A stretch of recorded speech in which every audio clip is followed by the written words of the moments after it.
Tiredness was not a word in Daniel's vocabulary. Since he was little, everything came to him before he even started trying.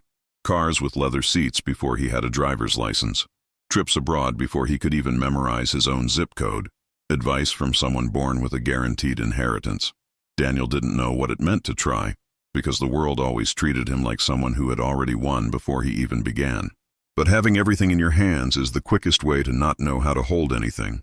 He grew up believing that success was a matter of time, not vision. He inherited companies, stocks, contacts, but he never inherited listening. He never inherited doubt, and those who never doubt never learn.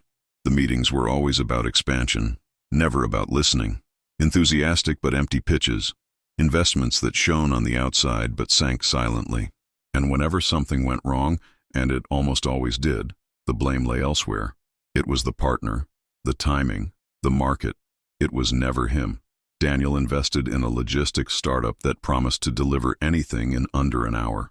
No one asked if the neighborhood had infrastructure, if the outskirts had access, or if the delivery drivers were well paid. The company collapsed in less than 6 months. Then, he invested in a wellness app that taught meditation for $199 a month, in communities where rent was $300.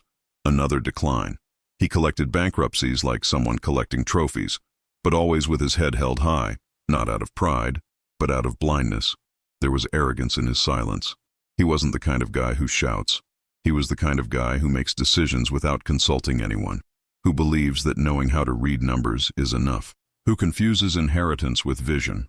Daniel inherited millions, but also the certainty that everything would work out. He bought startups, invested in funds, and tried to launch a fintech company. Everything collapsed, but he continued to blame others, except his own short-sightedness. And even among figures, no one looked at him as someone with vision, because vision isn't in the balance, it's in knowledge. It's on the ground you walk on, not on the platform you speak from. But Daniel didn't know that yet. He showed up at meetings with his speech rehearsed, his suit on point, his posture practiced, but behind the speech, there was desperation, the kind that hides behind goals, the kind who doesn't know he's lost, because he's never needed to find his way around. In the mansion where he lived, the paintings on the walls were expensive works, but none of them depicted ordinary people. None of them depicted stories of struggle. Everything there was a symbol of success that didn't reflect reality, and that's why failures kept happening, because everything that isn't born out of real necessity dies at the first crisis. And the crisis arrived. It arrived silently, like all significant falls. One day with no response to an email, another with no scheduled meeting, an investment frozen, then another, then all of them, until there was silence. And in the silence, he began to hear things he never wanted to hear. The sound of gardeners cutting dead branches, the intercom ringing more frequently, but no one answered. The bank notice, arriving in a gray envelope, no logo, no fanfare. And it was in this silence that Elijah's face came into sharper focus. The gardener, the man who was always there, always silent, always present. But Daniel had never really listened. But he didn't yet know that Elijah's silence carried more insight than any consultant he'd ever considered paying. It was easy to miss Elijah, maybe because he didn't care to be noticed. He appeared in the mornings as part of the landscape, the man with the scissors, the thick gloves, the wide-brimmed hat, always there, always quiet, always whole. She'd tended the mansion's garden since Daniel was a child. She was the one who planted the first palm trees in the backyard, who pruned the hibiscus the summer Daniel's mother fell ill, who mowed the lawn on graduation day for the young man who now thought he knew everything. Elijah was silent, but not an empty silence. It was a dense, inhabited silence, filled with everything he had ever seen but never said. His eyes knew more than his mouth could tell, and that was enough, he observed.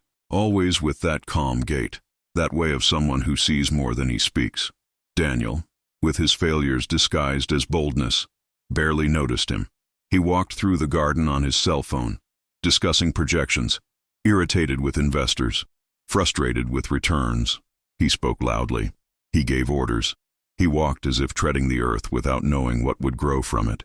Elijah continued there, tending, watering, mowing, waiting. The garden, even in times of chaos, was still beautiful. as if it were the only part of the house still functioning with truth. Perhaps because it was the only part handled with respect. Elijah didn't just water the plants, he talked to them. His every movement was almost a ritual. He removed dead leaves as if removing the excess of a past that no longer serves. He pruned branches as if understanding that too much growth without direction can also kill. He never interrupted Daniel's conversations, but he listened to everything. The failed meetings, the failed strategies, the empty talk about changing the world with apps no one asked for, the speeches about innovation where no one was listening. Elijah knew something was about to break, because he saw in Daniel's eyes the same desperation he'd seen in so many others, men who mistook noise for power, who didn't know the weight of their own silence, who never learned to plant, only to harvest. Until one day, after yet another disastrous meeting, Daniel walked out into the garden without saying a word. He sat on the wooden bench under the ipay tree. His cell phone was off. His shoulders were heavy. His eyes were bleary. For the first time, he was silent. Elijah approached slowly, not to comfort, but because it was time. He looked at the crooked branch of one of the trees. He pointed with his chin and said, "A plant that grows without care, rots before bearing fruit." Daniel didn't respond. He didn't know what to say. He couldn't tell if it was a metaphor, a criticism, or advice. But something in that sentence stuck, like an unexpected root finding a crack in the concrete. Elijah said nothing more. He just went back to work. He cut another branch. He gathered leaves, and he let the silence do what words never could. In the following days, Daniel began to notice. He noticed how Elijah started with the ground, not the flowers, how he touched the earth before touching any plant, how he regarded the tiny sprouts with the same respect as the leafy trees, how he used silence as his method, and how, even though he was never called a mentor, Elijah taught more with a gesture than any lecture. He also began to notice that the garden was the only place where things lasted, where time respected the rhythm of things, where the excess was cut, and what was ready was harvested. Nothing was done in a hurry, and nothing was done without meaning. Daniel began to sit in the garden more often. He didn't speak, he just watched. He listened to the sound of the scissors, the bird song, the wind, which Elijah seemed to listen to more intently than any modern human. That's when something changed. Elijah wasn't invisible. He was just too deep to be noticed by those living on the surface. He was the mirror of everything Daniel ignored: constancy, listening, humility, presence. And then Daniel understood that maybe, just maybe, he was planting his dreams in the wrong soil, but I still didn't know how to change that. And that late afternoon, between the sound of the cutting leaves and the silence of failures, Daniel began to listen for the first time, without knowing that this was the beginning of something much bigger. The third day started cloudy. Daniel walked down to the garden slowly, not because he wanted to talk, but because there was something in that space that finally silenced him. It was early. The smell of wet earth still filled the air like an ancient, ancestral reminder. Elijah was already there, with his worn gloves, his always clean shirt, and the same eyes that seemed to see beyond the station. Daniel said nothing, and perhaps that's why Elijah spoke, without raising your voice, without introduction. "You look at money like someone trying to hold water." The sentence hung in the air. Daniel frowned but didn't respond. He was used to reports, graphs, and quarterly forecasts, not metaphors. Elijah continued, "But have you thought about where it might drain?" Daniel didn't know if it was a criticism, a provocation, or if it was just an observation from someone who's seen too much water get lost through fingers that squeeze too tightly. The gardener stood up and walked over to a young seedling trying to grow in the corner of the wall. He pointed with his chin. "This one, it almost died of thirst. Do you know why? Because all the water was going the wrong way." Soil needs the right weather, but it also needs the right direction. Daniel followed with his eyes, still silent, and then came what seemed like a teaching, but sounded more like a key. Look where there's a shortage. Invest where no one is looking. That's where you grow strongest. The world Daniel knew didn't speak this way. He came from environments where investment was an aggressive verb, a game of competition, not listening. Growth meant swallowing up competitors, not caring for roots. But now, those strange phrases made sense, felt in the chest, not in the business plan. He sat on the garden bench and let his body slump, as if finally tired of resisting what he already knew. that everything he'd built was hollow, that the vision he thought he had was the short-sightedness of someone who'd never looked from below. The gardener sat down too, not next to him, but close enough for the silence between them to be respected. Daniel took a deep breath. "You speak as if all this were simple." Elijah chuckled softly, not mockingly, but like someone who's been carrying too much time on their shoulders to still pretend it's all too difficult. "The hard part isn't seeing. The hard part is accepting that you never wanted to see." Daniel lowered his eyes. He thought about everything he had lost. Not just money, but time. Really, people. He remembered the meetings with community leaders he turned down because it wasn't the focus of the business. He remembered the black entrepreneur who suggested a partnership, and he ignored her. He remembered the day the company's cook talked about a school food project and he didn't even listen to the end. So many people with real solutions, so many people hungry for the future, and he, blinded by arrogance, crazy to create the next trend, but without the courage to tackle what was urgent. "Elijah, I don't even know where to begin." The gardener took off his gloves, rested his elbows on his knees, and stared at the ground. "Start by listening." But listening to who? Listening to those who have never had a microphone. Those who know pain by name, not by the graph. Daniel closed his eyes. The first tear fell silently. It wasn't about sadness. It was about truth. When it comes, even silently, it weighs heavily. He stood there for hours, just watching. The garden, the land, Elijah's hands.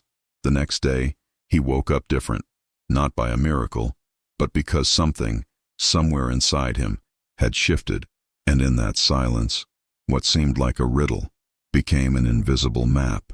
It started with the cooks, the same ones he'd never heard of, the ones who sustained entire neighborhoods with hot food, affection, and strategy. They didn't have a corporate tax ID, CNPJ. They didn't even have a business plan, but they had a line out the door. They were respected by the neighborhood. They had a real impact. Daniel sat with them, not to teach, but to learn. He heard stories of scarcity, creativity, and survival. He saw how they worked miracles with simple ingredients, how they reinvented themselves every day, how they used pots and pans as political tools. He understood that there was what Elijah was talking about, fertile soil. He offered to help. But first, he asked permission. He wanted to invest in infrastructure, regularize licenses, and improve packaging, but without imposing anything. He let them dictate what they needed. It was the first time that an investment of his didn't feel like an imposition. It was the first time he saw return, in eyes. And then, he looked for other spaces. He met a group of young black people who were trying to start businesses without support. They had talent, they had ideas, but no one wanted to finance them. Daniel listened. He supported, but once again, without control. And for the first time, he didn't feel like a savior. He felt like he belonged, part of something that didn't begin with him and shouldn't end with him. Little by little, the numbers started to come back, but they didn't matter as much anymore. Because now, each number represented a story. And this, no investment book taught. But Daniel didn't know yet that the garden that was blooming on the outside was also beginning to blossom on the inside. It was as if the colors had changed. Daniel, for the first time in years, began to see what had always been there, but which he'd never known how to name. It wasn't the profits or the reports. It was life happening where before he'd only seen opportunity for exploitation. The communal kitchen where it all began now had new counters. The tiles were clean and white, reflecting a light that seemed ancient. The women, once tired of being ignored, walked with their chests held high, aprons printed with flowers, and a firm voice in the decisions. Daniel was no longer the investor who dictated. He was the apprentice who listened. He sat in the back, notebook in hand, jotting down what wasn't written down, but what screamed with every gesture. He learned that dignity has a smell, and in that space, it was the smell of food made with a name, with history, with respect. They didn't talk about branding, but they knew everything about identity. Each recipe carried the memory of a grandmother, a neighborhood, a struggle. He financed the renovation, but it was she who taught him what sustainability was, and it transformed him.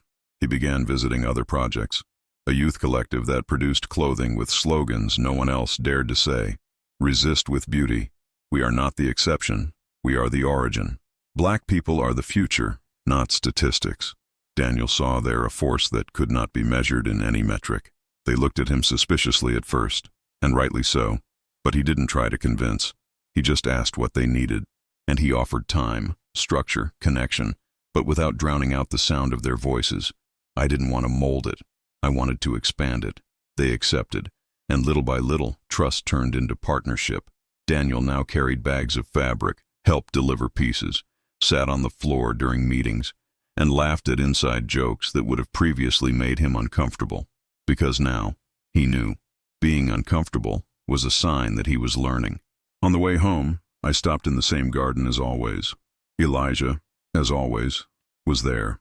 But now, there was a different kind of silence between them. A silence that doesn't separate, but connects. One day, Daniel arrived carrying some boxes. Inside were the first products launched by the women in the kitchen, and a shirt made by the collective. He handed it to Elijah as if offering not a gift, but a thank you. The gardener held him carefully. He looked into his eyes and said, "Now do you see what grows when you plant with purpose?" Daniel smiled. He didn't answer. There was no need. The following week, he was invited to speak at a major innovation event. They wanted him to speak about social impact in startups, but he declined. He suggested that one of the lunch ladies give the speech, and another one by one of the young people in the collective. The organizer hesitated. Daniel insisted, "They're the ones who have something to say. I just helped tune the microphone." It was the first time those voices had been heard by an audience in suits and air conditioning, and they echoed louder than any data. When it finished, no one gave a standing ovation, but no one went back to where they came from. And Daniel understood that he no longer needed applause. He needed continuity. He began to rethink everything. He divested himself of investments that had no soul. He cut ties with companies that treated impact as a slogan. He created a new platform, but this time, listening from the very first step, Black people on the board, in the creative process, in leadership, without asking for a favor, without making an exception. Gradually, the financial return returned, but it no longer had the same shine, because now, the shine came from what the numbers couldn't measure. Like the emotional look of a little girl when she sees her mother on a food package. Like the respectful silence of a CEO when he hears a young Black man say that, "I no longer need anyone to represent me, I represent myself." Like the gesture of an investor who learned to step back, so that others could step forward. And Daniel didn't feel lesser because of it. He felt useful. He felt like he belonged. He came to understand that true profit lies in creating life, not product. That the true return is seeing the world change, even if just 1 inch at a time. Elijah one day said, "You watched the garden grow, but you were the one who changed the season." Daniel laughed. He knew it wasn't a metaphor. He knew that within him there was new land, a land that was once dry of listening, hard of pride, arid of humility. Now it flourished, not in a hurry, but with truth. But what Daniel didn't yet know is that a silent gesture was about to close an old cycle and open another, deeper one. It was autumn again. The leaves in the garden changed color, as if to announce that time had passed, but not in vain. The wind carried memories, and Daniel, now lighter, walked among the trees, as if recognizing every shadow he once ignored. He no longer moved in a hurry. He learned that listening takes time, and time, for someone who had previously only chased goals, was now sacred. That late afternoon, he went down to the garden with a box in his hands. It wasn't just any box. Inside, a check, no amount specified, no date, no recipient. Beside it, a small card with just 2 words, "For replanting." The ground beneath his feet felt firmer, not because of the soil, but because he now knew where his roots came from. Elijah was as always, present, whole, serene. His hands were dirty with dirt, but his eyes were clear from haste. Daniel approached and handed over the box. The gardener received it carefully. He opened it. He read the card, and then something rare happened. He laughed, not mockingly, but with the kind of laugh that comes from someone who understands everything and doesn't need to say anything. Then he closed the box, placed it on the bench, and returned it with a simple gesture, a slow nod, a silent but absolute no. Daniel stood still, confused. He wanted to reciprocate. He wanted to acknowledge, "Elijah, it's just a way to say thank you." Everything you've done, everything you've taught me." But the gardener was already walking toward the shed. He disappeared for a few moments. When he returned, he was carrying something in his hands, an old pair of pruning shears, their handles worn with age. He held it out to Daniel with the same firmness with which one plants something in the ground. "Now it's your turn to teach someone to see the root." Daniel held the scissors. There was weight there, but it wasn't just iron. It was time. It was legacy. It was care accumulated over years of silence. He couldn't answer. Emotions surged through his hands, his shoulders, his chest. His throat closed up. The garden, at that moment, seemed more alive. The leaves danced in the wind. The scent of the earth mingled with that of new flowers. Everything around seemed to agree with that gesture. There was no audience. There were no cameras. There were no contracts. Just two men, one who always knew, another who learned in time. Those scissors, simple to anyone, were now a symbol, not of possession, but of passage. Daniel felt that by holding her, he also carried the duty of not forgetting. That night, he stayed there longer than usual, sitting, looking at the plants, thinking about the names I didn't know, the stories you'd never heard, the seeds that only sprout when you kneel. Before climbing up, he walked to the back of the garden. He stopped in front of a small, newly planted sapling. He knelt down.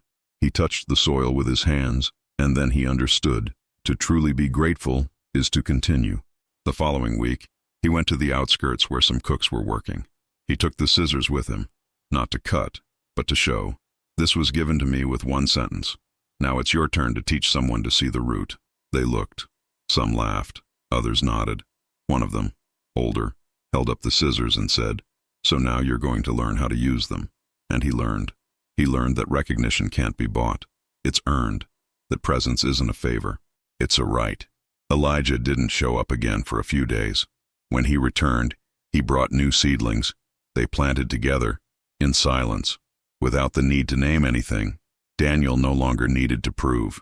He no longer needed to understand everything. He knew. I knew I had been transformed, not by techniques, nor by strategies, but by people, by time, by land. The scissors were always with him now, not as decoration, but as a memory, whose he was, who he could never be again. And it was in that simple gesture that Daniel understood. The true investment is in those who teach you to see. But even there, between roots and revelations, something still needed to be said, something that only time could reveal. If this story touched you in any way, if at any point you felt like we were talking to you, so don't keep it to yourself. Subscribe to the channel. Turn on the bell to continue receiving stories that truly represent. Leave your like if this message reached you. Write in the comments what hurt you and what healed you, and share it with those who need to be seen, heard, and remembered. Because here, every story has its roots, and roots only grow when they find ground.